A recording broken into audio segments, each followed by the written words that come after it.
So right here is Government Center, okay?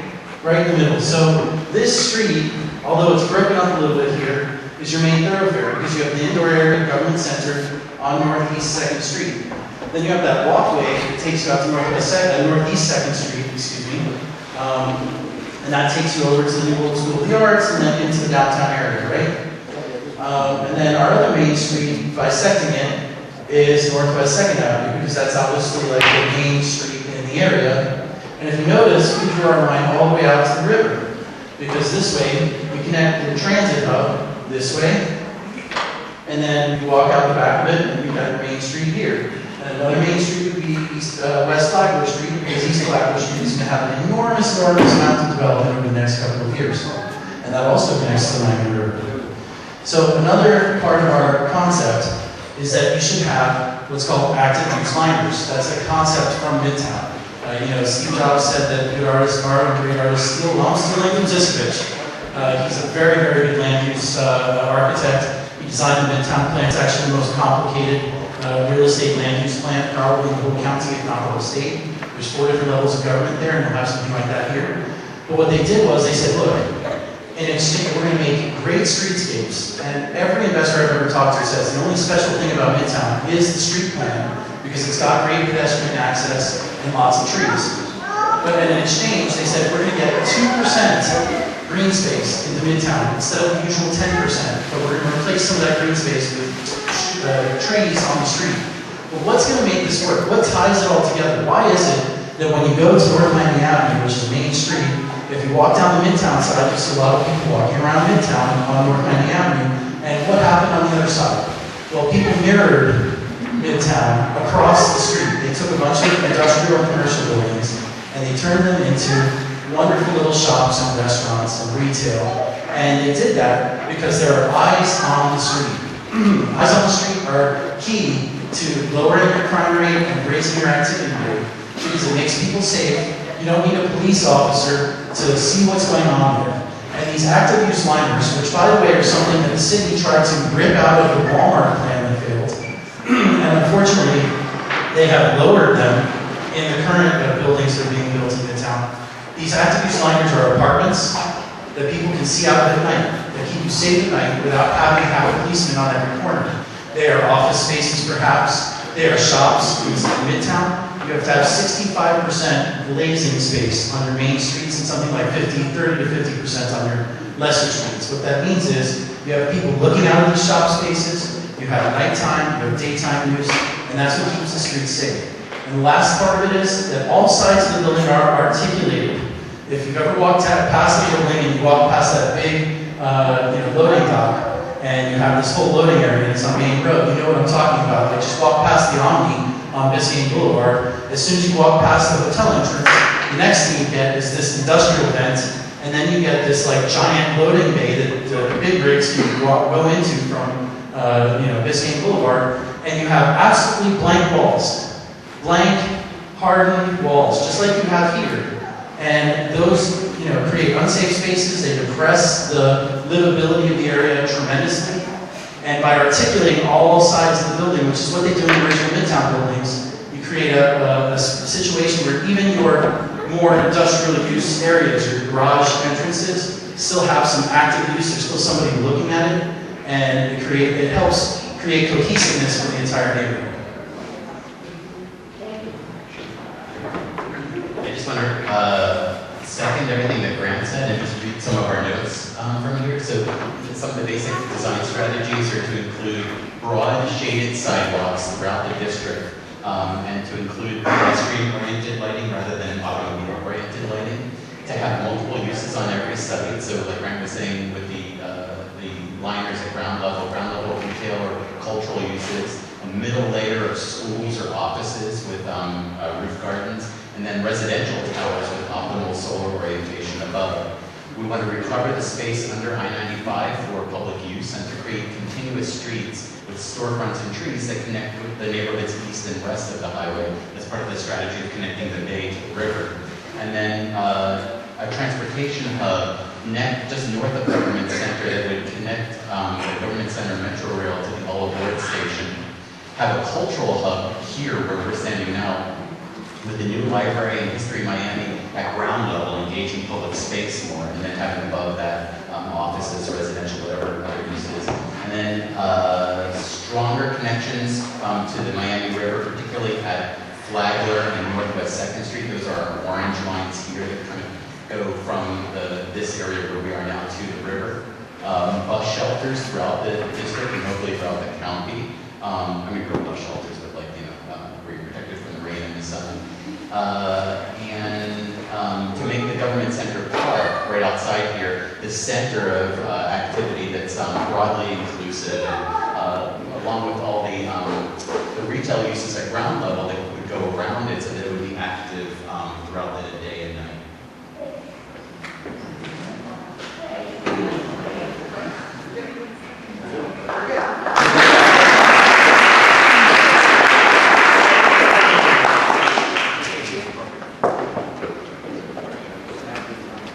Okay, let's have group number 4. We're just going to go from left to right. So anybody from group number 4 who'd like to come off and present. We want to try to keep these about 5 minutes, and so we take care of this in about 40 minutes or so. All right, here you go. Thank you. Okay, group number 4. We looked at very similar type of things as what the first presentation was.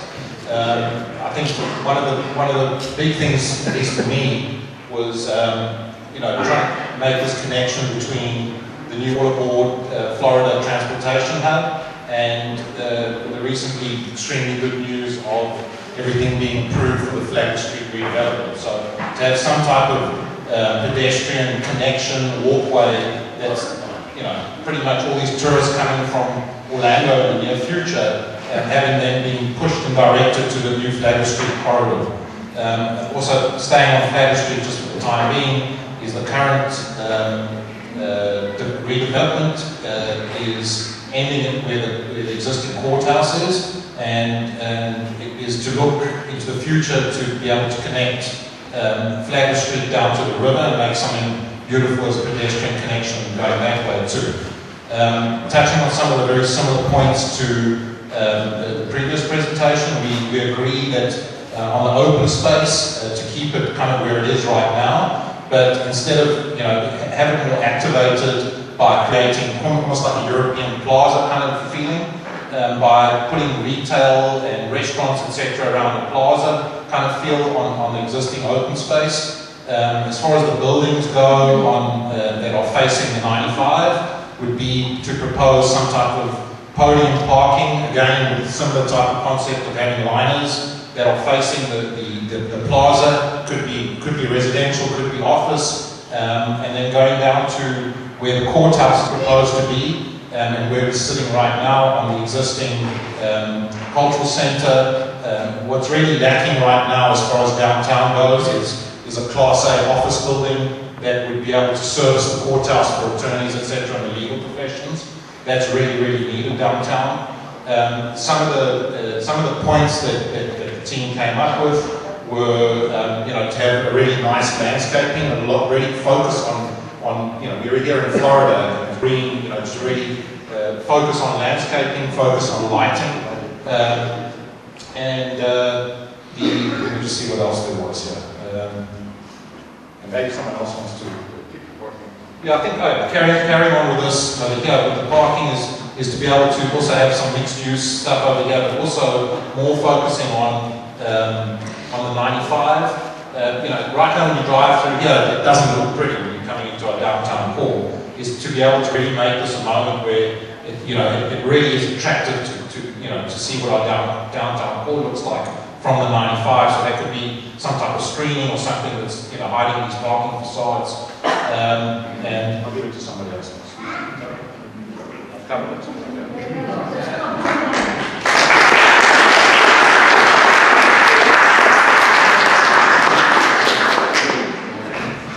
All right, group number 1. If would like to come up for represent group number 1? All right, great, thank you.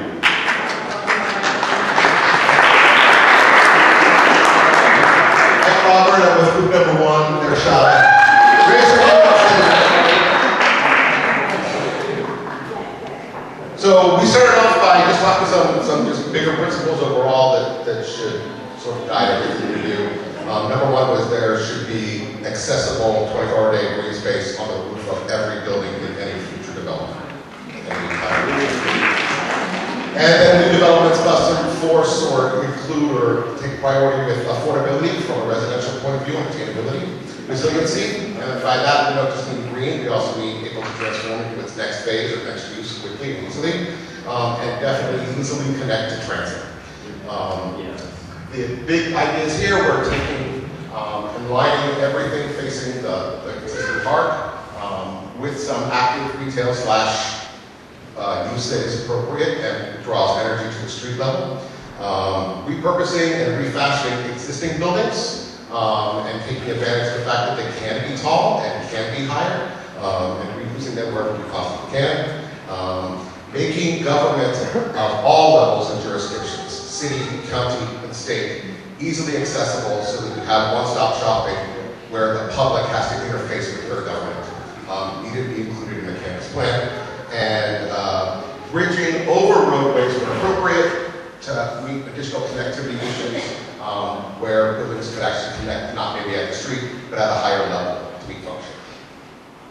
The big key and the big takeaway here was this circle right here. This is the convergence of all transits. So we have Brightline, we have County Metro Rail, and then adding a big new bus terminal right next to it so that at this intersection you can easily access all methods of transportation available, including at the ground level things like freebie or even scooters right here.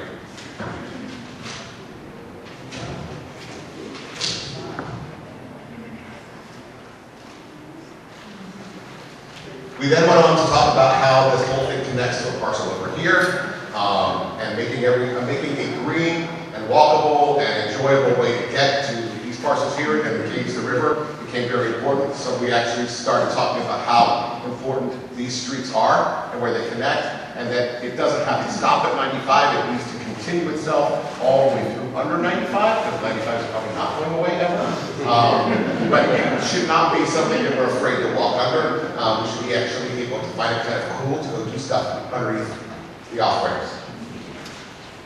There was also discussion that if we're at the scale and with everything else in downtown, that we needed to look at perhaps some sort of urgent care or health or hospital type of facility that would be somehow incorporated in this, because we are sort of a little bit far from some of the bigger major hospitals.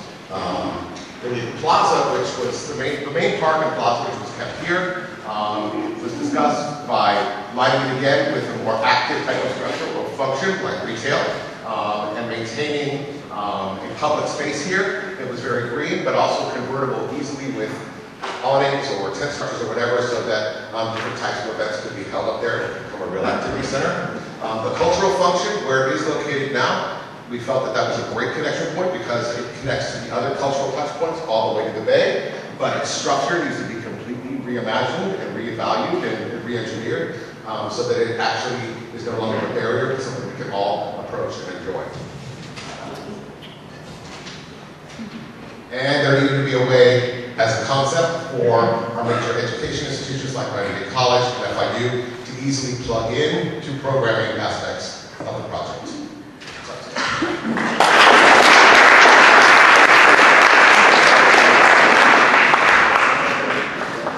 Thank you. Okay, we're moving on to group number 3.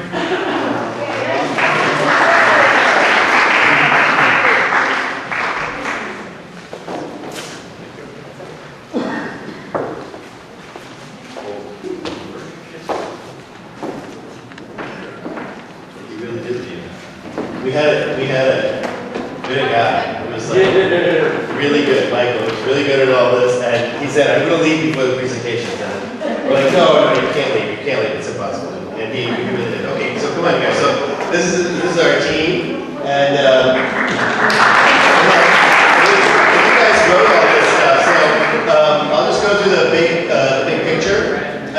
Big picture was obviously transportation. We started with transportation. The train to bus to water, the idea that you'd be able to go seamlessly through this and So if you're a person who's coming to this part of the world to go elsewhere, you'd be taken care of, you'd be able to transport easily, and you'd be entertained while doing so, and you'd be in an environment in which you would understand. The second thing that we really did, the second layer of this, was all the green spaces. So you understand Miami through its vegetation, its native vegetation, through our relationship to water, our changing relationship to water, and all that would be kind of in this area. But then, if you're living here, the idea that the way that you get this place to be really active is to bring people here. We thought one of the interesting projects might be to repurpose the 1925 courthouse into housing where people would actually be living there and enjoying this part of the world and being more part of. And there's another building right here, I think, that was also going to be part of the. Am I turned around here? No, I think I got it. That's also going to be part of the this housing. So there'd be people living here and people coming through here. The other thing that you guys, well, we've got a lot of things written on here about Wi-Fi. There's also another layer about all those things that are intangible, we don't think are as important in planning, but they're actually really important to life. Like Wi-Fi, like healthcare, like a seafood festival. All these things are kind of, they're really connecting into the water. The green spaces, and this big wall of parking we thought could be completely repurposed so that it was something that was, that all those buildings were either removed or, and changed so that they allowed for parking, but they allowed for whatever parking was built in the future to be transformed into something else if we get to a point where I hope we will, where we're beyond cars and we're all really much more reliant on public transportation. And there was another thing about the artwork underneath here, under the having artwork and experiential artwork. We saw something in the Hudson Yards with this experiential kind of art piece that you go up in. Well, we could have one where you kind of crawl through the pillars underneath under this I-95 forest. It's a new kind of forest. It's our Miami forest. Other things? Yes, the other thing is that we thought there would be more walkable ways to get to art. We have these museums, we have Panama, we have Frost, we have art, the Arch Center, and we need to create a way that is an easy walk to get to those areas. Because right now it's chopped up, it's not very easy to get to the Art Center, and it should be a part of downtown. And also extend that to Wynwood. Wynwood is a part of downtown. It shouldn't be separated. It should be an easy walk when they get to the central area of downtown, the beginning of Biscayne, to get all the way to Wynwood, that we're part of the whole unit. So there should be more green spaces in the connection. And just to get back to the seafood festival, why not have Garcia's right on the river to create a homegrown festival that's yearly? We have the atmosphere and we have the structure, so hopefully we can see that happen. Thank you. Did you want to add anything? Just one small thing that we were also discussing is to have a shade for Baker Park for the playground, because that's one of the only playgrounds in Miami that doesn't have a shaded space for the little ones. So yeah, and the dog park will also somewhere around the top. Perfect. Thank you.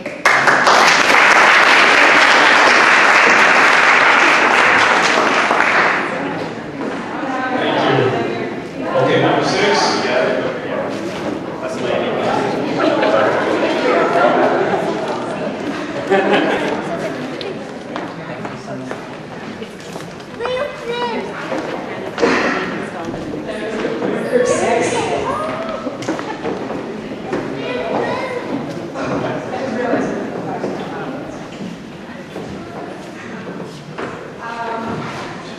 The priority when we started talking about this was to identify the existing locations of places that we needed, or that we could reconstruct, that we could rethink, re-envision, and also what we wanted to continue to be in the district.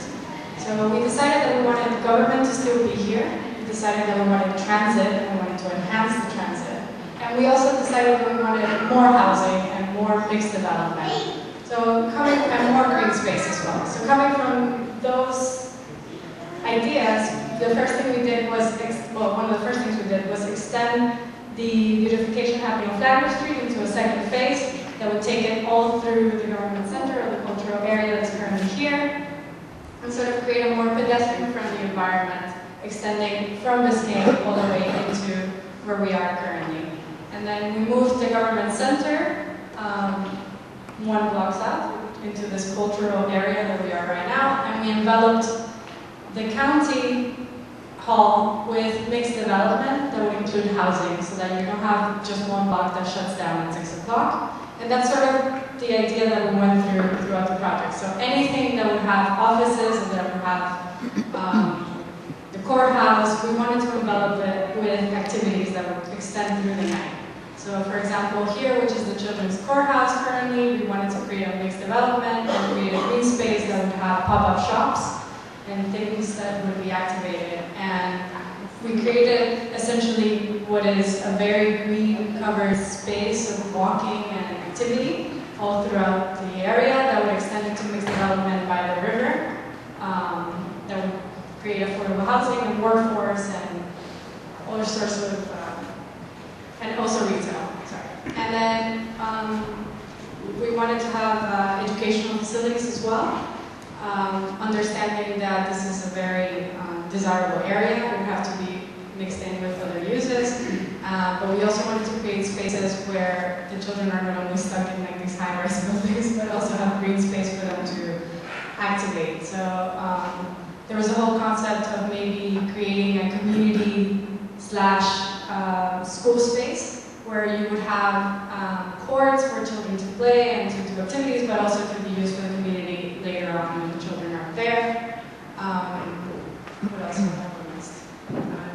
Oh yes, right. So we're re-envisioning, would be a bus depot instead of the current bus shelters that you have. So this is a mixed development where the buses would be. This is a more pedestrian-oriented area as well, where we have micro-mobility, hubs, and these big red areas which we re-envision where pedestrians would come in and out of the district would be very pedestrian-friendly to cross over, to move from there to here, so north where the Tri-Rail and Brightline and the Metro Metro connect, as well as here where you come into downtown and the historic district. Oh yeah, that's the idea. We talked about lighting being an important component because when you're out at night, you don't want to be in darkness, especially because we create a lot of green space. So using lighting not only to create a safe space, but also to create art, especially under the bridges and in areas where you maybe wouldn't have like retail facing the streets, to have interesting art projects or interesting lighting that would create, a sense of engage people. Oh yes, and we also brought City Hall as the previous groups. We brought not only county, but all sorts of governments, including City Hall from City of Miami, because we think they need to be in the same area to ease people to work together. The only other thing I think is that we're really thought that what's the library of the future going to look like? And is it a community center? Is it a place? So we proposed putting it on the first floor, same with the History Miami Museum.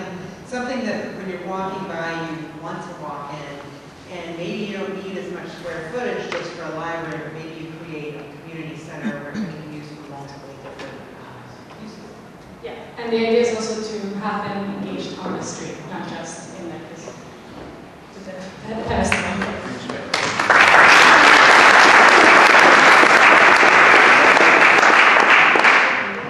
I just wanted to say one thing is that if we, any project you do, anything you do, me as I'm 15 years old, I know if you have Wi-Fi, in a park, you shouldn't have Wi-Fi because that means someone will connect to it, they'll stay on their phone. They're not going to go around, they're not going to walk around, see the retail, and see how the area is, see what Miami is, and just go around with this.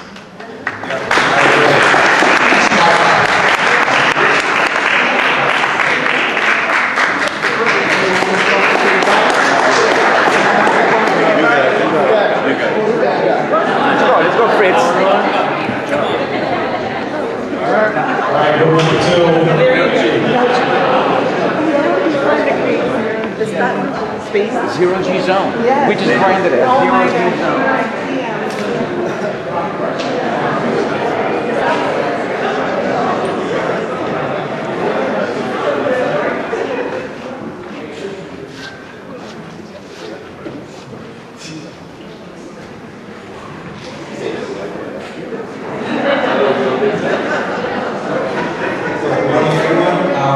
Group number 5. It seems that we're running out of new ideas because we discussed the same topics as a previous group. What we did is we took the downtown grid and we evaluated at urban level to see first existing conditions and what we're bidding for. What we detected is that we have I-95 as a big condition. This part of downtown is kind of cornered into that area, which makes it very difficult. As well, we detected we have transportation lines, and we have an existing green infrastructure which has a lot of potential to develop. Another condition for downtown is that most of its population is transient. We don't have a population at night, which makes basically a dead zone at night. We detected lack of connectivity. In that regards, we have big transportation hubs, but since we have a transient population, we don't have enough pedestrian life at night. We detected lack of mixed use, and those were the bad conditions. The good ones are, again, we have a small scale grid. The size of the blocks is very walkable. We have powerful uses, which is government, and we can piggyback on that. Again, transportation is present. We don't have to make big investments. Infrastructure is existing. We have a lot of potential for redevelopment because we have empty lots and empty land. And another one is downtown is very active at day. So in that regards, we start analyzing and proposing solutions. I think our main word to summarize our exercise is bringing connectivity in downtown. And connectivity through Flagler as a main artery to connect the bay with the river. Our idea is to take the river and get it into the corner of downtown. Through Flagler, first, second, and third. One challenge to that is to try to conquer the underpass of I-95. We are proposing parks, new lighting, skate park. We read that there's a big development inside. And many other uses. There are multiple examples of success throughout the world to be able to make this space livable. Again, we need to utilize the existing infrastructure and building on its possibilities. This is not a virgin land. We have water, sewer, power that give us chances to work out. In regards to our master plan, we develop our idea into bringing to downtown more uses, mixed use. We don't have enough housing. Again, I think the first group talked about having the eyes on the street, having windows, people checking on the street, not having police, but having population that can take the public spaces. In our master plan, we propose more housing, we propose supermarkets, we propose a school, and a pretty progressive idea, which is to bring the civic center of City of Miami into Miami-Dade County and make the government of the city part of the master plan, our master plan.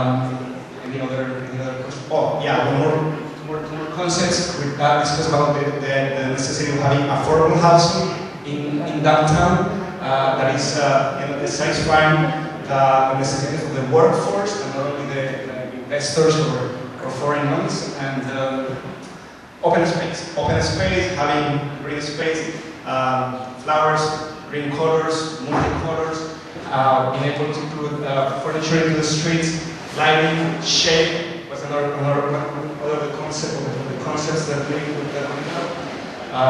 Anyone else contribute?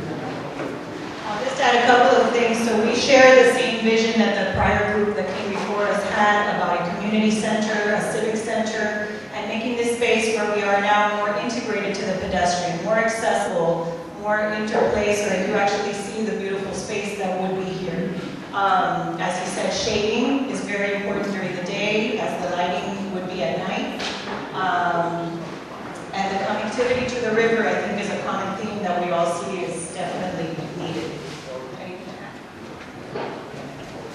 I'm gonna go a little rogue because I didn't express this in a group, but as I'm up here and I'm listening, I want to thank the fans that we have the county folks here, we have the commissioner here. Should be an exercise where we don't really think about just practicality. But I want to throw out, we all have this issue with I-95. There's plenty of communities that have actually taken out their highways in the middle of downtowns, right? San Francisco comes to mind, the whole Embarcadero area is really moving. Lots of other examples of that. So instead of just looking to go under in a session like this, let's throw out the idea of taking down 95 and connecting, truly connecting the river, into our little Havana, so we stop on the west Brickell, we're actually calling one, and really integrate those cities. Yeah.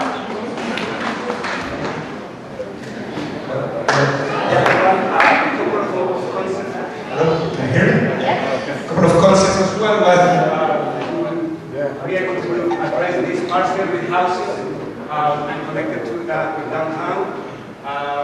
The concept that the commissioner addressed, which is to create a real neighborhood inside of downtown. That goes directly related to walkability, scale, green spaces, and urban development. Basically provide the urban conditions for people to live in downtown.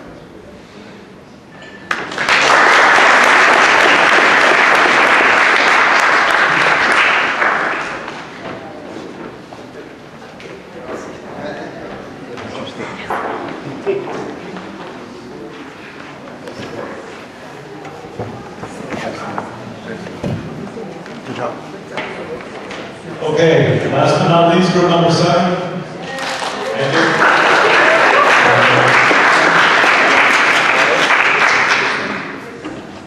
So this is a very exciting exercise. I just want to start by thanking Commissioner Higgins and District 5 for allowing all of us this opportunity.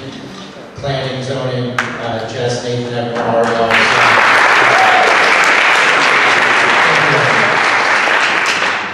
So we're 7, we're all the way here on the very end. So we started off, we probably spent about half of our time deciding whether or not we should tear down the county building or not. So that was a really fun exercise. At the end of the day, it's 800,000 square feet and a lot of concrete and steel, and decided that probably wasn't going to be as economically feasible. But everything else, we're being very visionary. Similar to, I think there's a lot of other people were talking about trying to connect Flagler with the river and creating this green space. We thought opposed to running, straight down Flagler. If our core is up here, it may be better to try to flank and bring the pedestrians up. There's some space next to the metro here where the courthouse will be going. Activate that area and be able to bring people across to the river. Again, try to do some activated mixed use, mixed income private development on the river with some retail to try to bring people over to that side. The same thing other people were talking about, really trying to think about underneath the highway, making it green, how do you bring people across 95 and then potentially even down underneath, because it is a lot of open space, and there's the plan of the redevelopment underneath 395, and I think there's a lot of opportunities there. The highway doesn't get high to go over my river, so again, I think there's a lot of good space there. Then from there, we're focusing on what uses we felt we needed. There's the county office building, the courthouse, and the civic center. Our idea was to take the civic center, bring it up to the top over here, put another county office building, because if we're getting rid of the Parks building and some of the tax revenue building and some others, we're going to need some more county office space, keeping a lot of the green space as it is, lining up buses next to transportation, the Metro Rail, making this a real transportation hub, building another courthouse over here in the corner, leaving the courthouse down over here for a potential boutique hotel, residential, that someone will come up with, taking this parcel on its own out here as a standalone mixed-use development sometime in the future, possibly leaving the building as it is for now. And then, where we really focus is taking the big blocks here, the 2 garages and the current Civic Center, and doing large mixed-use development. And we really thought about parking and people coming off 95, coming, southbound or northbound, all entering here, and not trying to bring people into downtown, but having a very large parking facility right off the highway, which is very easy to access and come in. And then you can really open up a lot of this to pedestrian, and you can see Detroit to draw in a lot of green space. We know from the county, a lot of people kind of walk back and forth between some of the county buildings, activating that, connecting and really putting, 4 or 5 county civic buildings all in this nice green space, and then flanking it with mixed-use residential and potentially office. And then the red is all lining it with retail and active uses. So it's not just a green space corridor, but the line throughout with active uses to really try to draw and bring people down the street. What? Oh, we also have a school. That's right. So we can divide in the Civic Center building, and that could be a public use. A lot of green area, park, and within that same structure, could do a school as well, potentially even a healthcare facility, as someone else mentioned. So I think that's a great opportunity. That's it. Thank you.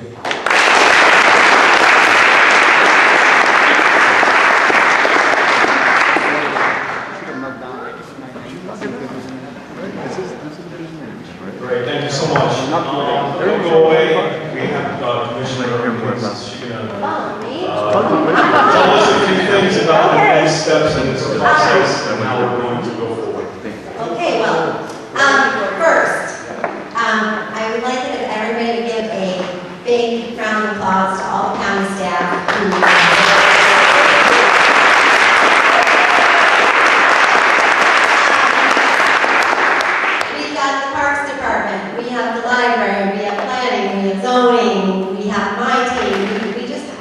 we have our chief resilience officer, so I hope you can see that there is a team at the county that is really committed to activating a part of downtown that, quite frankly, we all can agree is pretty dark and desolate at night.